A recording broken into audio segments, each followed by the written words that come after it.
Ulikuwa pamoja nami mwaka 2025 ambapo tulikuangazia kwa pamoja namna ambavyo Kristo anafunuliwa katika viwanja mbalimbali vya burudani.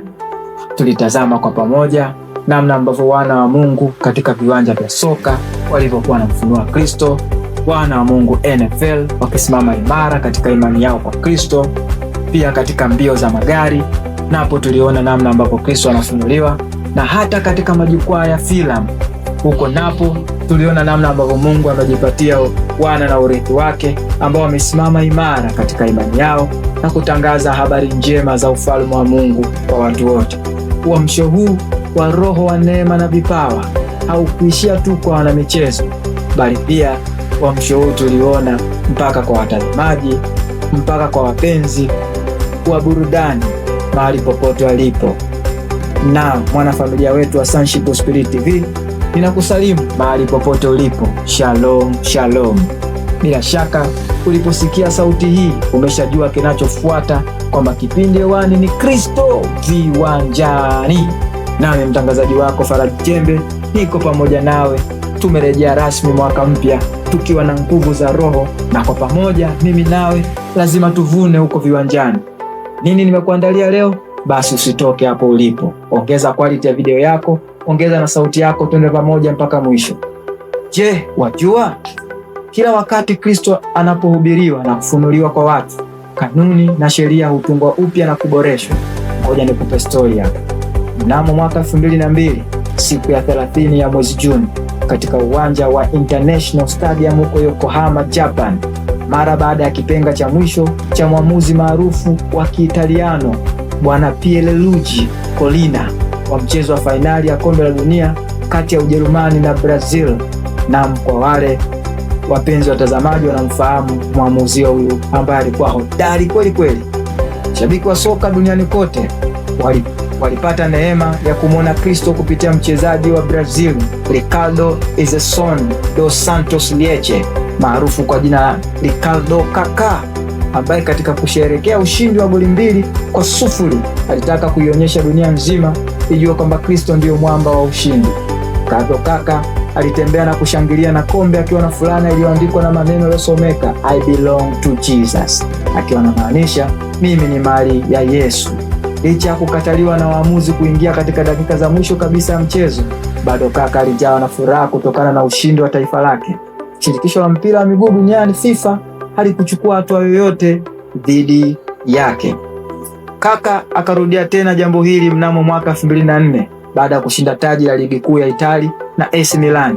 Mwaka 2007 akarudia tena, safari hii katika ushindi wa fainali ya ligi ya mabingwa Ulaya maarufu kama UEFA Champions League, akiwa na fulana yake iliyoandikwa Jesus loves you, yani Yesu anakupenda. Wakati huu shirikisho la soka la Ulaya pamoja na FIFA wakaanza kuunda mpango rasmi wa kudhibiti jambo hili, hasa baada ya Ricardo Kaka kuwa gumzo zaidi kwa matamko yake hayo kwenye fulana zake. Hakika Kaka aliwasaidia wengi kumhubiri Kristo kwa urahisi kabisa kwa njia ya vipawa. Mnamo mwaka 2014, siku ya kwanza ya mwezi Juni, FIFA walipitisha rasmi kanuni ya kuzuia matamko au maandishi ya kidini katika vifaa vya michezo vya mchezaji na kukiweka katika kanuni 14 za mchezo. Ikawa katika kanuni ya 4 katika kifungu cha 5. Hii ilikuwa siku chache tu kabla ya kuanza fainali za kombe la dunia 2014 zilizofanyika huko Brazil. Wengi walitafsiri kama hofu ya kuifanya dunia nzima kumwona Kristo kutokana na idadi kubwa ya wachezaji wa Brazil kuwa ni wana wa Mungu. Vipi wewe mwanafamilia wetu, unafikiri chanzo ni nini? Tuandikie basi nasi tutaisoma komenti yako hapa hapa Sonship Spirit TV.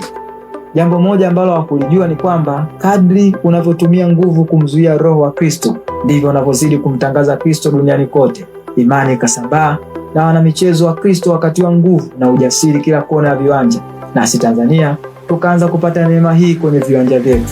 Sina shaka unamkumbuka vema winga machachari wa Simba Sports Club kutoka Uganda. Hapa namzungumzia Emmanuel Arnold Okwi. Unamkumbuka pia Gerson Fraga Vieira, kiungo wa Brazil aliyekipiga sana Msimbazi. Wote hawa kwa wakati tofauti tofauti hawakuacha kuonyesha imani yao kwa Kristo kwa matendo tofauti tofauti uwanjani. Walianza kukomesha mzizi wa miaka mingi uliokuwa katika fikra za wanasoka wengi Tanzania, kwamba soka bila uchawi hautoboi. Sasa ngoja nikulete mpaka msimu wa 2022 2023. Namo mwaka huu 2022, siku ya 30 ya mwezi Disemba, katika uwanja wa Liti, mchezaji wa Singida Big Stars wakati huo Bruno Gomes Barroso mwenye asili ya Kibrazil, baada ya kufunga bao la pili na bao la ushindi kwa mkwaju wa penalty dhidi ya Geita Gold, alifunua fulana yake na kuonyesha maandishi ya fulana ya ndani yaliyosomeka "Repent for this kingdom of God is at hand", Matthew 3:2, ikiwa na tafsiri ya tubuni, kwa maana ufalme wa mbinguni umewafikia, Mathayo 3:2. Jambo hili lilichochea mapenzi mazito kutoka kwa wapenzi wa soka nchini na kufanya kuwa jambo lililojadiliwa sana kwenye mitandao ya kijamii. Kijana ambaye tayari aliweka alama kwenye mioyo ya watu kwa utaalamu wake wa kusakata soka safi, akaweka alama ya kudumu mioyoni mwa watu kwa kuwafunulia kwamba kwake soka sio mchezo tu, bali ni madhabahu yake ya kumhubiri Kristo na ufalme wa Mungu kwa watu wote. Ama kwa hakika, kila aliyekubali kuwa kibebeo cha jina la Yesu naye alifanyika kuwa mkuu na maarufu duniani. Bruno Gomes hakuchochea tu imani kwa mashabiki, bali alikuwa nuru iliyotia mwanga hata kwa wachezaji wenzake kutoka klabu tofauti tofauti nchini. Asante Bruno kwa ujasiri wako katika hili. Uendelee kuwa mkuu huko uliko Brazil. Mwanafamilia wa Kristo Viwanjani, tukutane tena wiki ijayo tuwatazame wanamichezo wa Kristo katika viwanja vyetu vya soka Tanzania. Asante sana na kwa heri. Ulikuwa pamoja nami mtangazaji wako, mwanamichezo wako Faraji Chembe, katika jukwaa hili la Roho wa Neema, vipawa, ugunduzi na matendo ya kinabii, hapa Sonship Spirit TV, jicho la Mungu duniani kote. Nikutakia weekend njema. Bye bye.